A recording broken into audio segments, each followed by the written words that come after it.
खबर आपको देंगे। कराची में कारसाज हादसा केस की मुलजिमा नताशा की दरख्वास्त जमानत पर फैसला महफूज कर लिया गया है। मकामी अदालत कुछ देर में फैसला सुनाएगी। इसी बारे में बात करेंगे डॉन न्यूज़ के नुमाइंदे शफी बलोच से। शफी बलोच, क्या तफसीलात हैं, फैसला कब तक सुनाया जाएगा, इस हवाले से ये बताइए।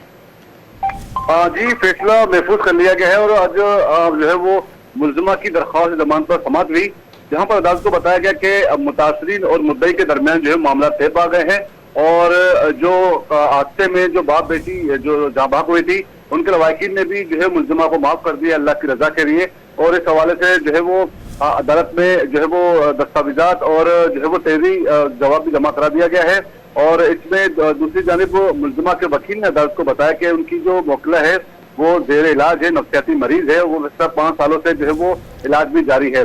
जबकि मुलजिमा के पास जो है बरतानवी ड्राइविंग लाइसेंस भी है, जो कि पाकिस्तान में तकरीबन कुछ महदूद अरसे तक के लिए काबिल कबूल भी है। और जो वाकया हुआ था वो एक हादसा था और इस पर जो है वो मुतासरीन ने मुलजिमा को माफ कर दिया है और अदालत ने तरफेन के दलाल सुनने के बाद दरख्वास्त जमानत पर फैसला महफूज कर लिया है। कुछ देर के बाद जो है वो फैसला सुनाए जाने का इम्कान है। जी, बहुत शुक्रिया आपका।